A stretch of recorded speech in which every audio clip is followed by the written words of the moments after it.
Assalamualaikum warahmatullahi wabarakatuh.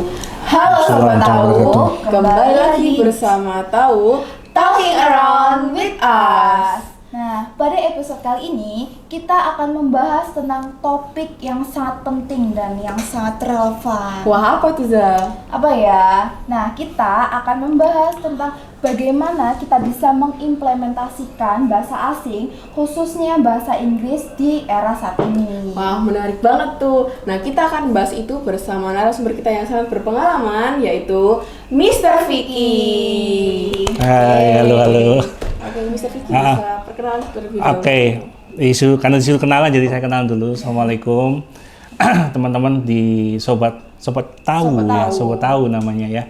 Oke, kalian bisa panggil saya Mr. Vicky. Saya mengajar bahasa Inggris di SMA Montessori Gresik sejak tahun 2010. Tepatnya udah hampir 15 tahun mengajar bahasa Inggris di sekolah ini. Jadi kurang lebih banyaklah pengalaman yang mungkin nanti bisa kita sharingkan mengenai salah satu bahasa internasional ini seperti itu. Iya. Okay. Wah, lama ya Pak ngajar di semester Lumayan, ini. sejak sebelum lulus kuliah sudah di sini. Sudah mengajar di sini, oke. Berarti kan Pak Vicky ini kan sangat fasih berbahasa Inggris. Nah, awal mula Pak Vicky belajar itu dari mana sih? Kira-kira bisa di-share ke teman-teman. Oke, jadi perlu Abel dan Iza ketahui bahwa apapun bahasanya itu kan terkait dengan habitual action atau kebiasaan. Jadi maupun bahasa Jawa, bahasa Indonesia, bahasa Mandarin itu melalui kebiasaan. Jadi awal mula belajar bahasa Inggris dulu karena memang tidak bisa bahasa Inggris sama sekali. Kata orang Jawa itu nol putul. Saya mulai belajar itu mulai dari semester 1 perkuliahan. Bahkan membedakan menulis 4 dan 5 itu pun masih kebingungan waktu itu. Apakah menggunakan F, apakah menggunakan huruf V. Nah, five awalnya V apa yang F, kebalik-kebalik waktu itu. Sampai sebegitu parahnya nggak paham bahasa Inggris. Tapi ada motivasi yang menurut saya pribadi menjadi sangat penting karena di agama kita juga diajarkan kalau di surat Al-Hujurat ya. Jadi Allah itu menciptakan kita itu dari laki-laki, dari perempuan awalnya, menciptakan dari kemudian menjadi banyak, bersuku-suku, berbangsa-bangsa, sehingga cara komunikasinya tentu saja sekarang yang paling banyak digunakan adalah bahasa Inggris. Jadi keinginan untuk bisa ngobrol aja dengan orang lain dari negara lain itu aja sih yang motivasi, sehingga apapun grammarnya I don't care, yang penting understanding each other gitu aja lah, seperti itu motivasi sederhananya seperti itu. Gitu ya Pak. Terus menurut Mr. Vicky nih, Okay. tantangan apa yang sering ditemui saat mempelajari bahasa Inggris atau mungkin saat mengajarkan bahasa Inggris di sekolah? Semua level dari TK sampai SMA sampai orang dewasa adults itu kendalanya satu, itu vocabulary, kosakata itu yang menjadi kendala paling besar. Kemudian takut salah ya. Kalau guru saya dulu mengatakan bahwa don't be shy to try, jangan pernah malu untuk mencoba. Nah, itu yang saya alami ketika mempunyai anak perempuan, ketika dia belum bisa berbicara tidak bahasa Inggris. Karena kami tidak berbicara bahasa Inggris di rumah, bahasa Indonesia aja. Contoh sederhana adalah ayah maem gitu kan. Padahal kata maem kan tidak ada di kamus manapun. Nah, lama-kelamaan karena kebiasaan kata maem itu berubah, bermetamorfosis menjadi makan. Ya, kemudian mimi gitu kan. Lama-kelamaan menjadi minum. Nah, bahasa yang standar itu akan kita ketahui kalau kita membiasakannya. Dan kalau itu tidak ada kebiasaan, impossible di sekolah, di kelas tetap berbahasa Indonesia dengan temannya ataupun berbahasa Jawa dengan temannya. Kalau menguasai bahasa Inggris tentu saja akan sangat susah. Apalagi ada dalam tanda kutip, sok Inggris lo kayak gitu kan, jadi makin susah ya. Jadi cuek aja lah, yang penting kan nanti improvisasinya masa depan kita juga kita yang menentukan.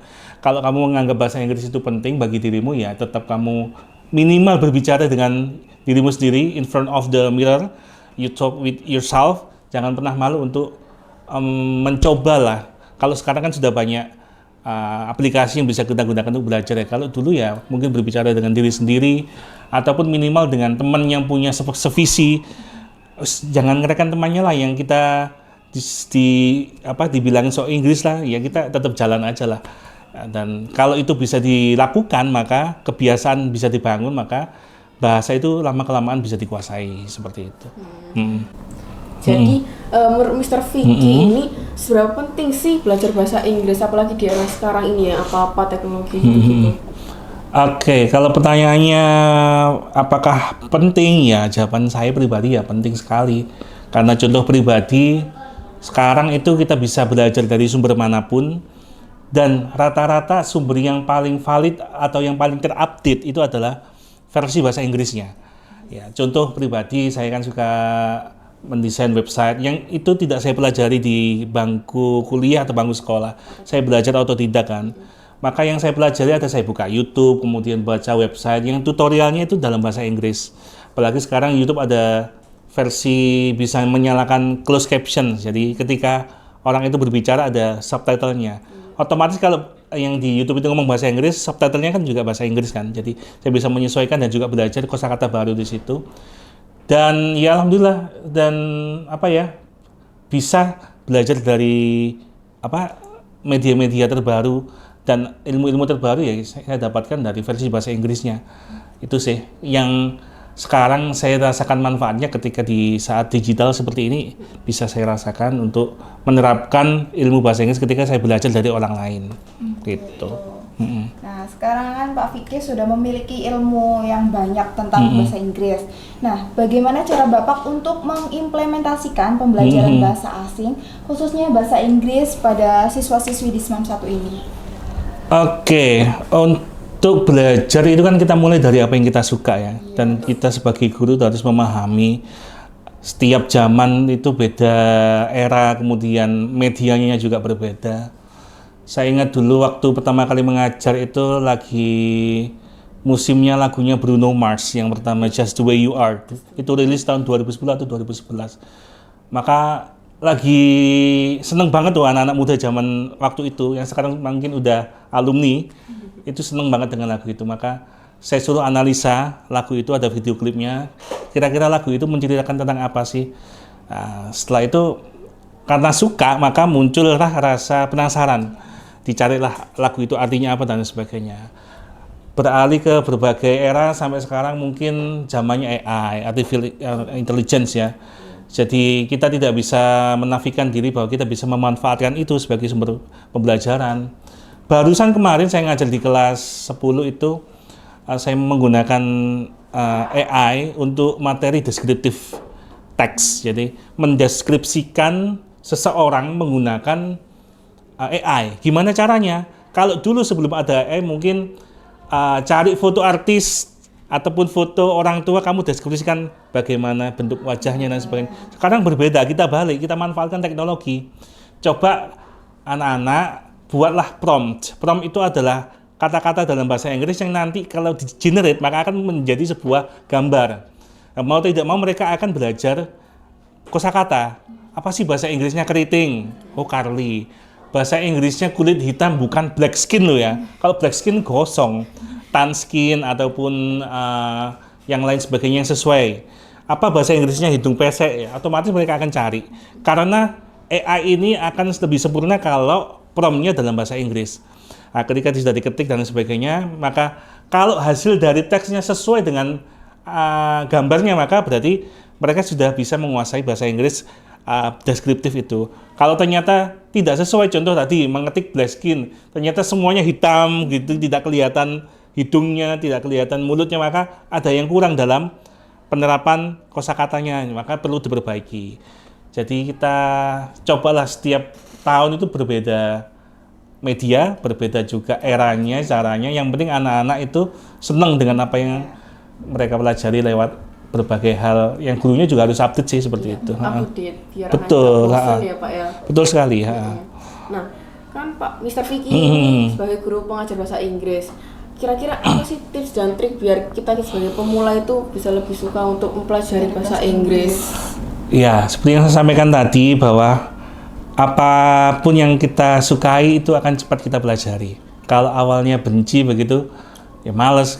Saya pribadi kalau nggak senang hitung-hitungan, tetapi kalau belakangnya dikasih RP itu jadi seneng. Semua orang juga rasanya seneng. Jadi gimana cara merubah sesuatu yang kita nggak suka jadi suka. Kalau kita mempelajari bahasa Inggris begitu ya. Katakanlah kalian punya smartphone yang berbagai aplikasi bisa kalian install di situ. Kalau saran saya sih kalau seneng berita ya install aplikasi berita bahasa Inggris. Ada BBC News kemudian dan sebagainya. Kalau suka sepak bola ya install aplikasi yang berhubungan dengan sepak bola. Ada SofaScore yang dimana itu setiap update per menit itu ada update dalam bahasa narasinya dalam bahasa Inggris, itu yang bisa dipelajari. Kemudian kalau seneng lewat lagu ya lihatlah YouTube ataupun Spotify yang ada liriknya. Ya kan sekarang ada liriknya ya, kalau tidak ada lagu ada liriknya. Ya nggak apa-apa lah nyanyi-nyanyi yang fals-fals dikit nggak apa-apa. Dan itu berdampak sangat bagus kalau kita diikuti dengan rasa penasaran. Ini sih apa sih artinya? Kepo gitu ya.